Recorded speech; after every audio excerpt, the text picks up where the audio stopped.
What is it that we measure with the sorts and the MTAP?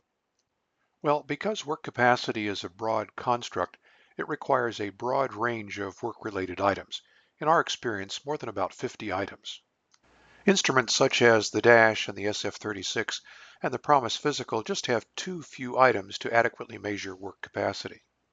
Utility of the MTAP and sorts is based upon the idea that all items are work-related and all items are able to be linked to one or more functional performance tests.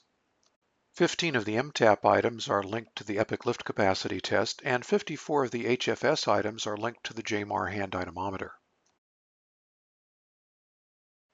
Let's take a closer look at these instruments in terms of the test factors hierarchy. At the top of the hierarchy is safety. Without safety, we can't have reliability, validity, practicality, or utility. After safety, we have reliability, which has to do with the consistency and replicability of the test performance. Reliability puts a practical and statistical ceiling on the validity that's possible to obtain. Within the context of the safety and reliability of a test, we find validity. Validity has to do with the degree to which the test results conform with or predict the person's performance out in the real world. The next issue is practicality, the time and effort required to obtain and properly interpret the test results. If we can design a test and test process that provides safety, reliability, validity, and practicality, we can achieve utility or the usefulness of the test. To the degree that any of the senior factors in the hierarchy have been compromised, utility will be limited. There's a tremendous amount of science and practical experience behind the hierarchy. Basically, unless we stick to the hierarchy in developing instruments, we cannot achieve utility. Now let's apply the hierarchy to the National Institutes of Health PROMIS project. The Patient-Reported Outcome Measurement Information System has been developed by the United States National Institutes of Health. Beginning in 2004 with tens of millions of dollars, PROMIS has developed as a system of highly reliable, valid, flexible, precise, and responsive assessment tools. The pertinence of PROMIS for the sorts and MTAP is that PROMIS has been developed to measure patient-reported health status. The PROMIS project legitimizes the collection of self-report data with instruments that have been properly designed using the test factors hierarchy. A foundational principle of PROMIS is that self-report provides optimal safety for performance data collection.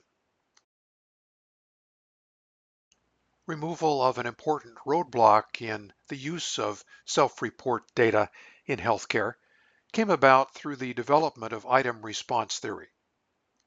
IRT mathematically calibrates the difficulty level of each item.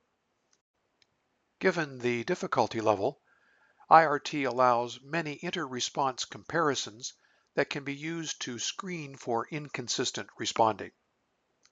IRT is absolutely necessary to confirm reliability of the NIH Promise measures.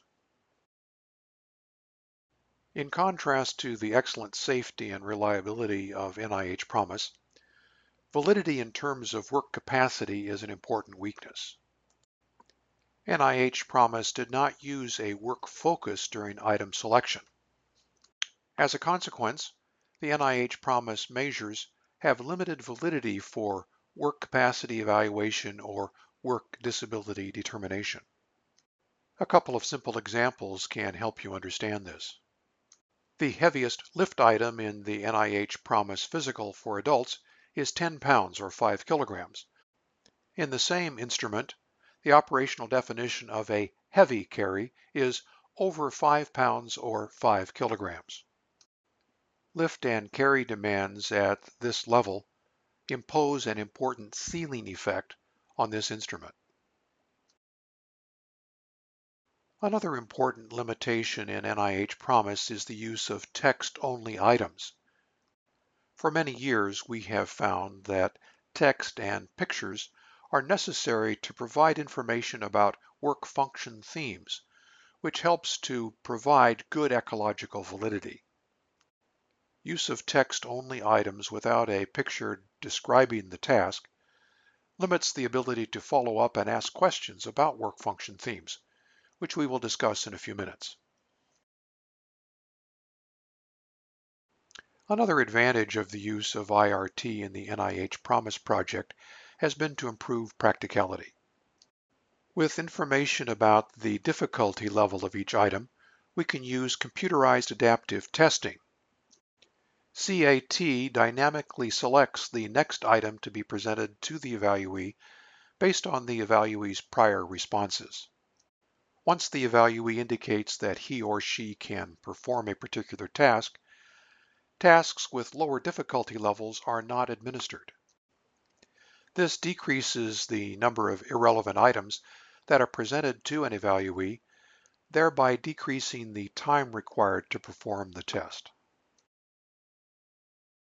We believe that CAT is actually an important limitation for self-report measures. Whole instrument testing requires more time, but provides more clinically relevant information. This is because the constructs that we look at in work capacity evaluation are complex. So instead of taking 4 or 5 minutes to complete an NIH Promise physical measure, we take 8 to 10 minutes or maybe 12 minutes to complete a work capacity evaluation sort or MTAP. Experience has shown that this level of respondent burden is acceptable and allows adequate practicality. Finally, we come to utility.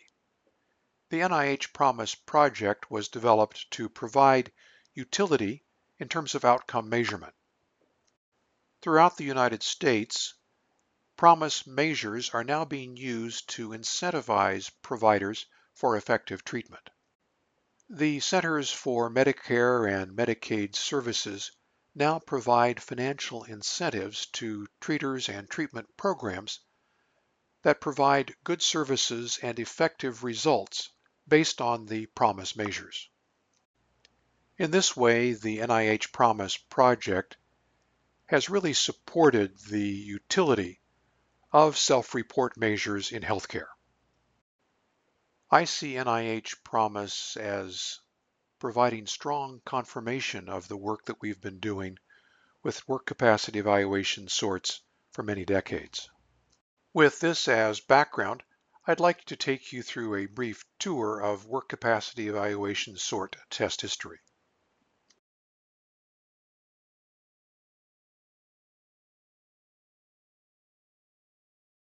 This information has been previously published in the Journal of Occupational Rehabilitation.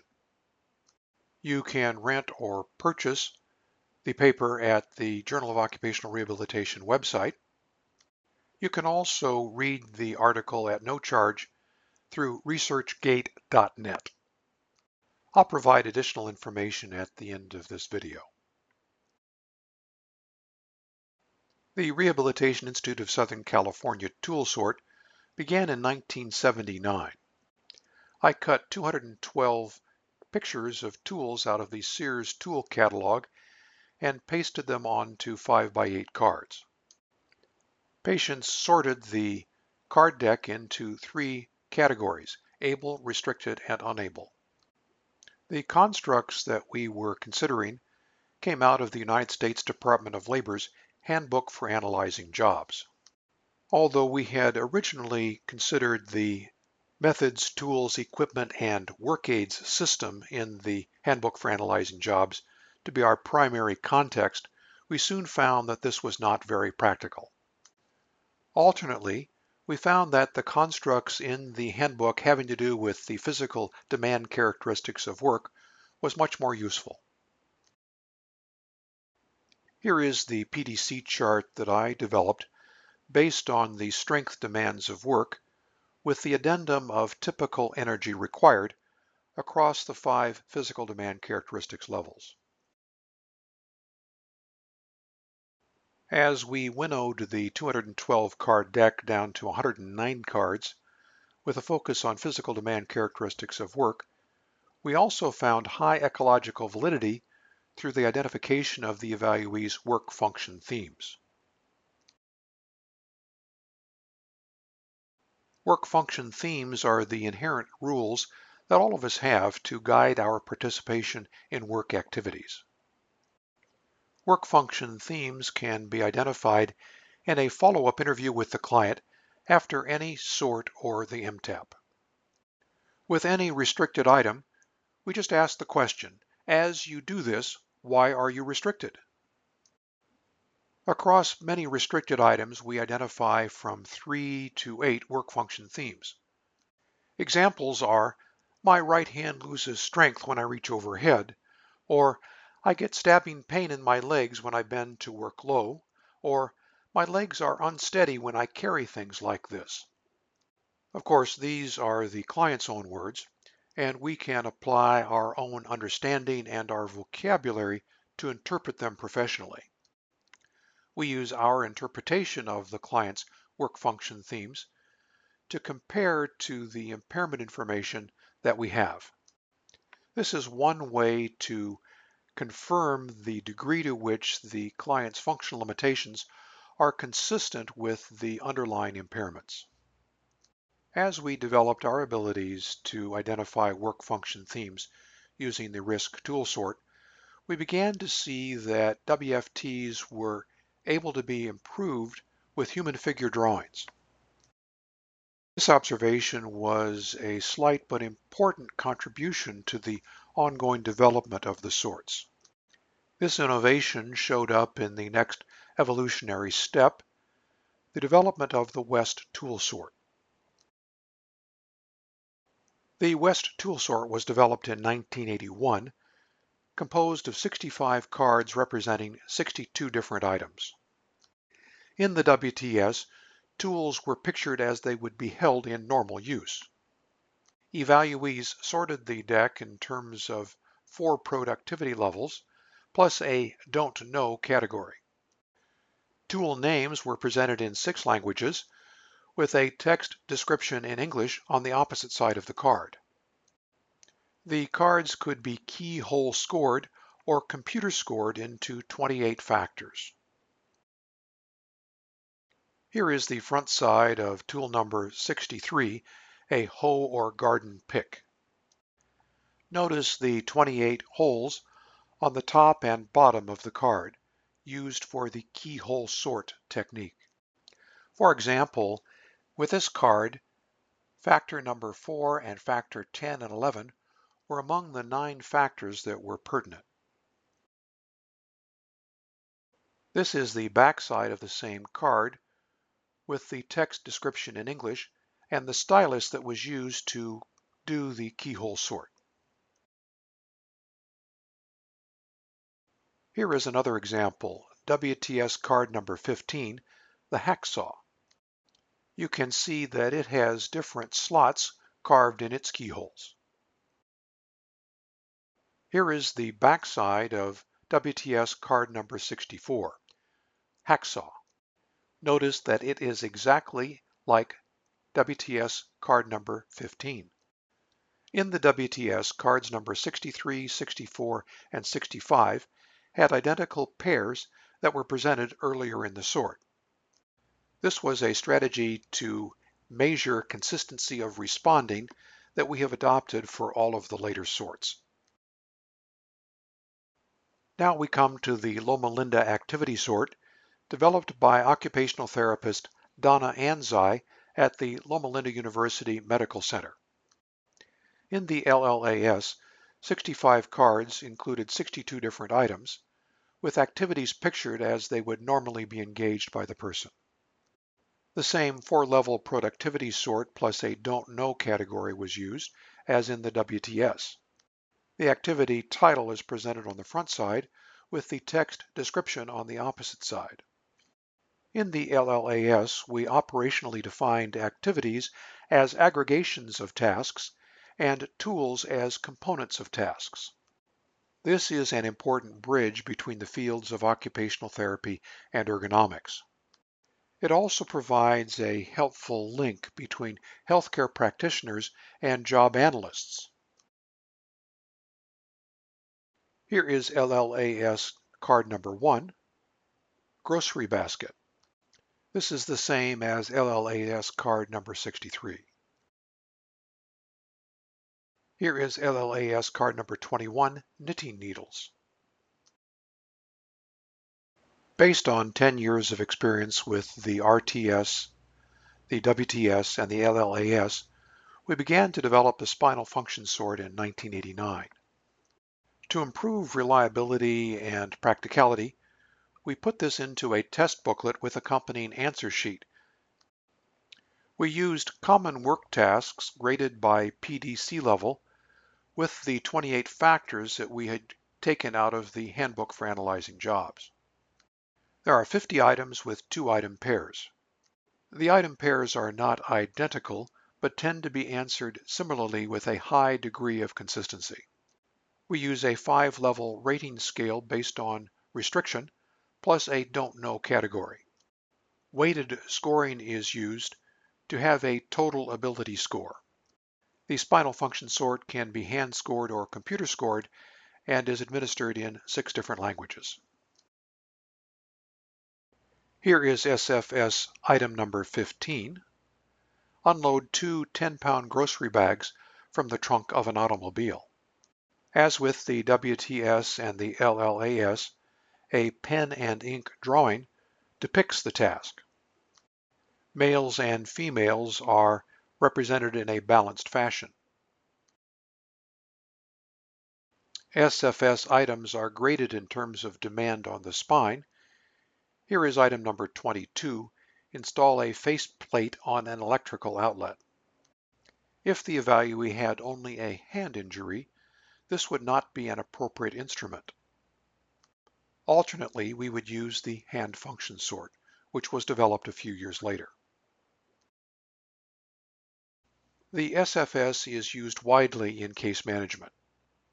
It is more sensitive to spine and lower extremity impairment than either the hand function sort or the MTAP. The spinal function sort has been validated in terms of return to work and spinal treatment outcomes in studies that are available through ResearchGate and Google Scholar. When used to establish a baseline with follow-up testing, the spinal function sort provides a trajectory of recovery. I recommend that it be used as part of a focused functional capacity evaluation progress report every 2 weeks. The hand function sort was developed as a companion instrument to the spinal function sort. It has 62 items rather than 50 items because hand and upper extremity function is much more complex than spinal and lower extremity function. It has 3 response inconsistency checks. It can be hand scored or computer scored and is available in 3 languages. As with the SFS, the hand function sort is graded in terms of task demand. HFS item number 5 is pick up small coins from a counter. HFS item number 10 is turn a lever knob to open a door. The HFS has been demonstrated to be very useful for hand and upper extremity impairments. It has been validated in terms of JMAR grip strength test performance and performance on the DASH and COPM. As with the spinal function sort, serial follow-up testing with the HFS provides a trajectory of recovery. In active rehabilitation treatment programs, it should be part of a focused FCE progress report every 2 weeks. Given our experience with the earlier sorts and with the ready availability of IRT software, we began to develop the multidimensional task ability profile in 1999. This was undertaken at the U.S. Spine and Sport Foundation, directed by Dr. Vert Mooney in San Diego, California. I led a team composed of myself and Dr. Mooney and Dr. Verna and Dr. Dreisinger and Dr. Belurdis and Scott Leggett, assisted by dozens of occupational therapists, physical therapists, and athletic trainers at several U.S. spine and sport clinics to collect data on 130 items over more than 20,000 patients. We used Roche analysis to calibrate the items. We used factor analysis to identify the 50 items that were the best fit items for the constructs of interest. We developed a strategy to evaluate response inconsistency over 250 combinations, giving us an in-fit score and an out-fit score that provides guidance. We developed software for a kiosk version and an online version, and additional MTAP analytics software that allows us to look at response inconsistency in a very sophisticated way. The MTAP analytics provides opportunities for the clinician to do clinical correlation with outlier responses, following up on the idea of looking for consistent work function themes. The MTAP is available in both English and Spanish. In addition to greatly improving our ability to identify less than full effort responding, the IRT approach that we used with MTAP provides a Roche validated yardstick that we can use to improve our validity. With great precision, each of the MTAP items can be placed along something like a yardstick. Both the person's abilities and the job's demands can be placed along that yardstick. Because we're using the same yardstick for the person and the job, the match between the person's ability and the job's demands can be quantified. And so MTAP items are based on more than 25 years of experience with prior instruments. We've calibrated the current version of the MTAP on more than 20,000 patients. And as before, we've continued to maintain the link to the United States Department of Labor's Handbook for Analyzing Jobs. We have used some of the items from the earlier instruments and added new items to fill voids. Because it has only 50 items to cover a broader range of items that were previously covered by the hand function sort and spinal function sort, the MTAP has a lower level of sensitivity and specificity. However, for most applications, the MTAP will be sufficient. Here is MTAP item number 2, make a shopping list with a pencil. Here is MTAP item number 15, change a light bulb overhead. As with the hand function sort and spinal function sort, items are gender balanced. Given our commitment to whole instrument testing rather than computerized adapted testing, MTAP items are presented in terms of difficulty level. MTAP items use both the metric and imperial system. This is MTAP item number 41. Carry a 30-pound, 13.6 kilogram bucket in one hand for 50 feet, 15.2 meters. The MTAP has been widely used in case management. It is more broadly focused than the HFS or SFS alone. So if you are limited to only one instrument, the MTAP is the best instrument to use. It has been validated in terms of EPIC lift capacity test performance. This closely ties it to the Department of Labor's physical demand characteristics system. The MTAP has also been validated in terms of treatment outcome. In fact, it's now accepted as an authorized test in the official disability guidelines. The ODG is the guideline that's accepted in 25 states and provinces in North America to objectively trigger case managers' decision making. As a consequence, service providers use the MTAP to confirm the necessity of additional treatment services. As with the HFS and SFS, I recommend that the MTAP be part of a focused FCE progress report every 2 weeks. Now I'd like to wrap up our discussion today with 2 case studies. The first case is a 53-year-old female dentist who experienced a cervical spine injury with surgical stabilization and had slight but significant loss of hand sensitivity and strength and endurance. It was a complicated case, and so I used the HFS to identify her work function themes. In concert, I used the MTAP to measure her response consistency and to provide age-relevant normative comparisons for females. I combined this information with performance testing using the JMAR and BNL pinch gauge and work simulation tasks to validate work-relevant functional limitations. The use of age and gender stratified normative data is very useful in cases like this. The performance measures provide those data, but the HFS does not. That's one of the strengths of the MTAP. The next case study considers the MTAP and spinal function sort together. This involved a 59-year-old hands-on construction manager who experienced a brain injury with slight but significant loss of balance and bimanual coordination. I used the spinal function sort and a follow-up interview to identify his work function themes. Because the physical consequences of a brain injury are so subtle and hard to get at, I used the MTAP to measure response consistency and to provide age-relevant normative comparisons.